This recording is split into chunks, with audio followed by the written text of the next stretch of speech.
இன்றைய நாளொரு சிந்தனை நிகழ்ச்சிக்கு உங்களை வரவேற்கின்றேன். இன்றைய நாளொரு சிந்தனை நிகழ்ச்சியில் நாங்கள் பார்க்க போவது யூரோப்பில் இருப்பவர்களை பற்றி. அதுக்கு மேலே என்னுடைய டெலிஃபோன் நம்பரை நோட் பண்ணி கொள்ளுங்கள். 0063 6 09 99 31 43 என்னுடைய யூடியூப் சேனல் ஜஸ்டின் இடம்பெட்டு ஜஃப்னா இடம்பெட்டு ஜஸ்டின் JUSTWEN என்று அடித்தீங்களால் என்னுடைய யூடியூப்பில் பார்க்கலாம். விஷயத்துக்கு வருகிறேன். யூரோப்பில் இருக்கிற ஆண்களோ பெண்களோ சரி, முடிந்த அளவுக்கு வேலைக்கு போங்கள். பெண்களாக இருந்தால் குறைந்தது 4 மணி நேரமாவது வேலைக்கு போங்கள். ஆண்கள் 8 மணித்தாலும் கூடவும் செய்யலாம். சும்மா வீட்டில் இருக்கிறத விட கூடவும் வேலை செய்தால் மாதம் ஒரு 50 ரூபாய் 100 ரூபா நீங்கள் மிச்சம் பிடிச்சிங்கன்னா கூட ஸ்ரீலங்காவில் 2 குடும்பத்தை தாங்க முடியும். ஸ்ரீலங்காவோ இந்தியாவில் இருந்தால் இந்தியர்களோ தாங்க முடியும். ஒரு குடும்பமும் அங்கே வேதனைப்படுகிறார்கள். ஒரு சாப்பாட்டுக்கு கூட வழி இல்லாமல் பிள்ளைகள் அழுகுது. அதை பார்த்து தாய் அழுகிறா. குடும்பங்கள் வாழ முடியாமல் ஒரு நேரம் சாப்பாடு கஷ்டத்தோடு வாழ்ந்து கொண்டிருக்கிறார்கள். எனவே தான் சொல்லுகிறேன், நீங்கள் வேலைக்கு போய் அதில் ஒரு 50 ரூபாய் 100 ரூபா மிச்சம் பிடிச்சி 50 ரூபா மிச்சம் பிடிச்சி அனுப்புனா கூட 2 குடும்பத்துக்கு அதை பிரித்து அனுப்பலாம். 2 குடும்பத்தை நீங்கள் தாங்கி நடத்த முடியும். அவருக்கு உணவு கொடுத்ததாக இருக்கும். பைபிளில் வசனம் ஒன்றுக்கு,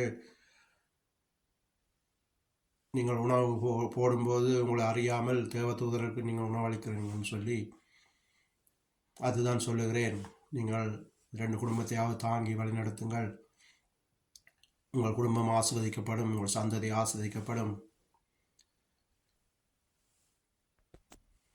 அப்படி நீங்கள் உதவி செய்ய ஆசைப்பட்டால் என்னோட அந்த டெலிஃபோன் நம்பருக்கு தொடர்பு கொள்ளுங்கள். நான் 2 குடும்பத்தை தருகின்றேன்.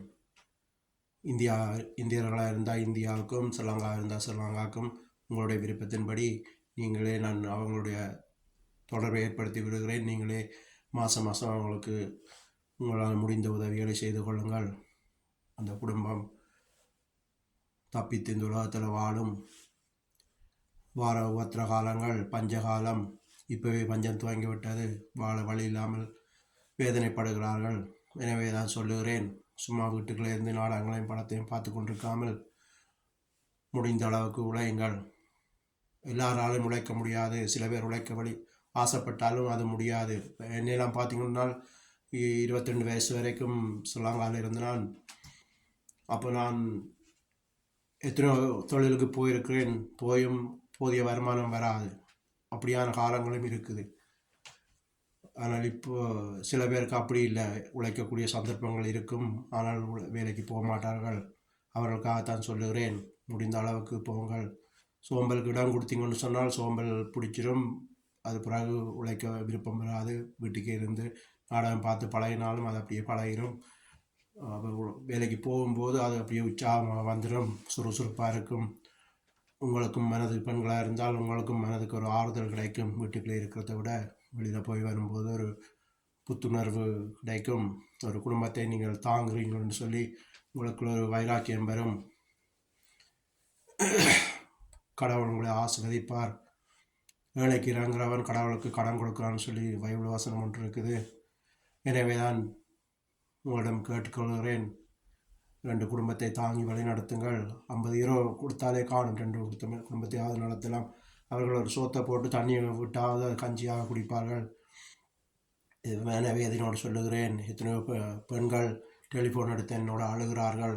சாப்பிட வழி இல்லை, பிள்ளைகள் அழுகுது, நாங்கள் அழுகிறோம், 2 நாளாச்சு சாப்பிட்டு 1 நாளாச்சு சாப்பிட்டுன்னு சொல்லி அழுது கொண்டிருக்கிறார்கள். எனவே தான் இந்த வீடியோ பார்க்குற நீங்கள் அவர்கள் உதவி செய்ய ஆசைப்படுவீர்கள். அப்படி படும்போது எனக்கு ஃபோன் பண்ணுங்கள். நான் நேரடியாக அவர்களோட தொடர்பை ஏற்படுத்தி விடுகிறேன். அதிலேருந்து நீங்கள் மாதம் நீங்களே அந்த குடும்பங்களை தாங்கி வழி நடத்துங்கள். இதுவே இன்றைய நாளொரு சிந்தனை நிகழ்ச்சி. எனக்குள்ள பாரத்தை உங்களோடும் பகிர்ந்து கொள்ளுகிறேன். நீங்களும் அதோடு ஒத்து கொண்டால் நாங்கள் மற்ற ஒரு குடும்பத்தை வாழ வைக்கலாம். என்னோட பேசினவர்கள் எனக்கும் அவர்களும் ஒரு தொடர்பும் இல்லை, சொந்தமும் இல்லை, பந்தமும் இல்லை. ஆனால் நாங்கள் கடவுளுடைய பிள்ளைகள். கடவுளிடம் நாங்கள் போய் கடவுளே உதவி செய்யுங்க, கடவுளே உதவி செய்யுங்கன்னு கடவுளிடம் கேட்குறோம். அப்போ நாங்கள் உதவி செய்யும்போது நாங்கள் ஆட்டோமேட்டிக்காகவே தேவதூதர்கள் ஆகின்றோம். கடவுளுடைய சாயல் எங்களுக்குள்ளே வருது. அப்போ நாங்கள் கடவுள்கிட்ட போய் கெஞ்சி கொண்டிருக்க தேவையில்லை, நாங்கள் ஆசீர்வதிங்க. கடவுளே எங்களை ஆசீர்வதிப்பார். நாங்கள் போய் உபவாசம் இருந்தோ இதெண்டோ செபிக்க தேவையில்லை. ஆட்டோமேட்டிக்காக எங்களுக்கு ஆசீர்வாதம் பெறும், எங்கள் சந்ததி ஆசீர்வதிக்கப்படும், எங்கள் குடும்பங்கள் ஆசீர்வதிக்கப்படும், நீண்ட ஆயுசோடு நாங்கள் வாழ்வோம் என்று சொல்லி இன்றைய நாளொரு சிந்தனை நிகழ்ச்சியை முடித்துக் கொள்கிறேன். நன்றி, வணக்கம்.